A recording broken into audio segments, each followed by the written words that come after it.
Hello, third hour. Bet you never thought I was gonna be a YouTube star. You thought wrong. I'm on the YouTube. We are gonna walk through lesson 96 today. I'm gonna keep it as normal as possible. We'll do language of the discipline. I'll walk through examples, have the anchor chart out. I hope you have a notebook or a piece of paper to write on so that you can take some notes. And after this, you will do the practice set located in teams. Are you ready? It's gonna be pretty epic.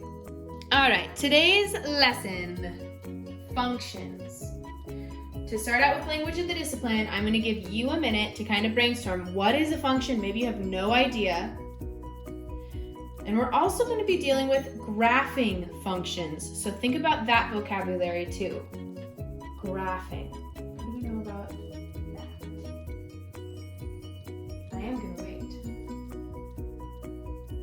I will give you time.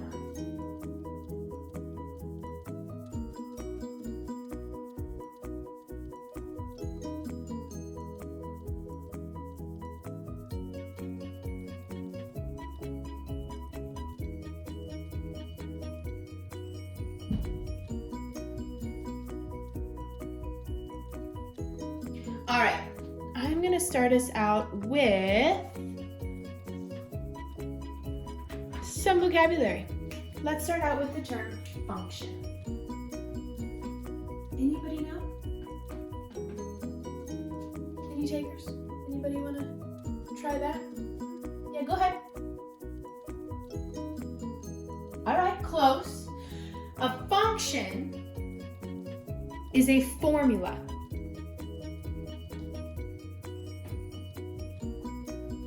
So for example, you might see the function y equals 4x. That would mean that in order to find the value of y, we would need to do 4 times something.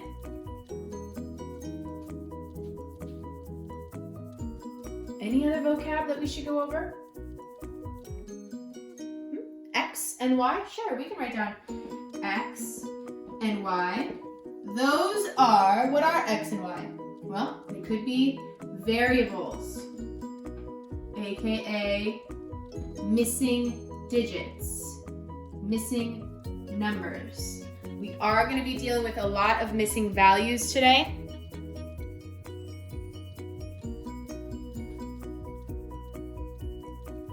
All right, get them down if you haven't gotten them down. Yeah, I'm looking at you. Get those written down. Okay, what you see on the board right now is a function. We have an input and an output. That means L is the input. We start with 5. We do something to change that number, and we get the output of 20.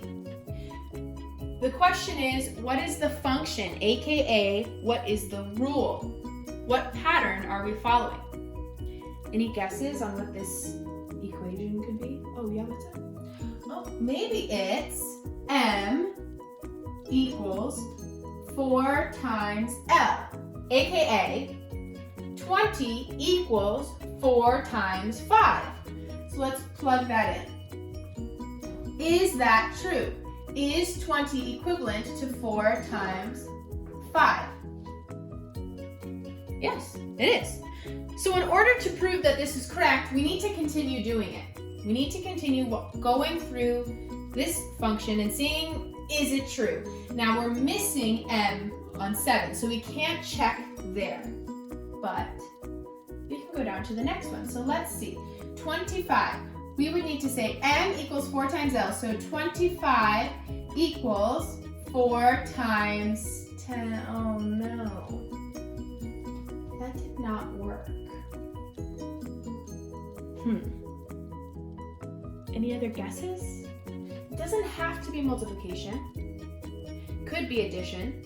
Let's go back to the beginning. Let's start back at the beginning and see what other pattern could we follow.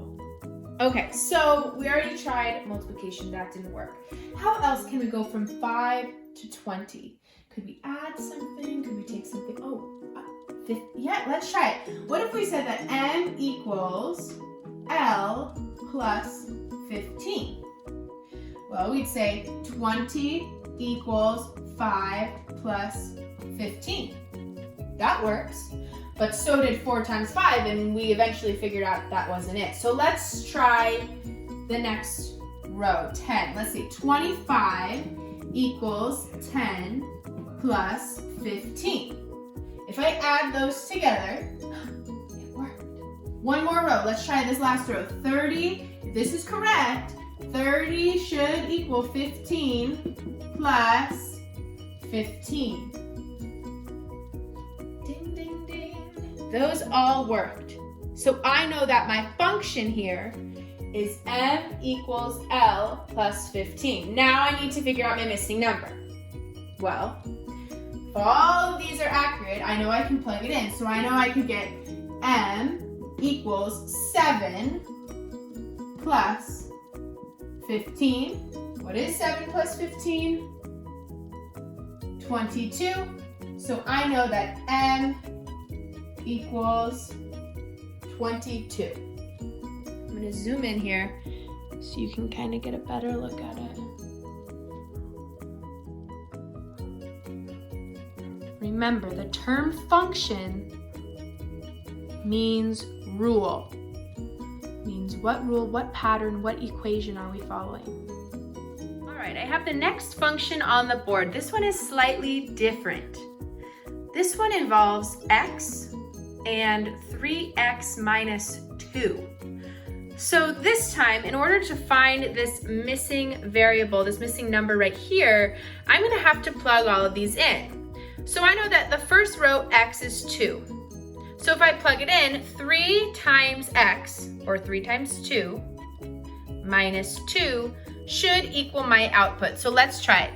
If I have 3 times 2 minus 2, that's 6 minus 2 equals 4. So that worked. Let's try the next one. 3, plug it in. 3 times 3 is 9 minus 2, 7. That also worked. So now to figure out this last one, I'm going to plug it in. 4 times 3, 12, minus 2, 10. Do you see any other patterns? There's a couple. What would the next numbers be? So if I had 5 here, I'm going to do 5 times 3 is 15, minus 2, 13. You might notice another pattern is we're also adding 3 each time. Plus 1 on the top, plus 3 on the bottom. Could be a coincidence. Okay, for this last example, we are going to graph a function. So on the left, you see the function S and P, and I'm going to give you a little bit of a backstory. So S and P stand for sides and perimeter. What we are showing here is the length of one side of a square and then the perimeter. So for example, if the length of one side was 1 inch, the perimeter would be 1 plus 1 plus 1 plus 1, 4 inches, and so on. If the length of a side of a square was 2, the perimeter would be 8. So the function or the rule for this is P, perimeter, equals 4 times a side. Just like if we were going to find the perimeter of a square, we would take one side and multiply it by 4.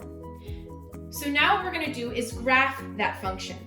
On my bottom, on the x-axis, I have sides. And for my y-axis, I have the perimeter. So I'm going to start graphing 1, 4, 1, 4, 2, 8, walk over to 2, up to 8, 3, 12, walk over to 3, up to 12, 4, 16. If you had to guess what the next point would be, what would you guess? 5, 20. And this pattern is going to continue. We would have 6, 24, 7, 28, 8, 32. What shape could we draw between those dots? Yep, we could draw a ray. And this ray would continue upward forever. It would never end.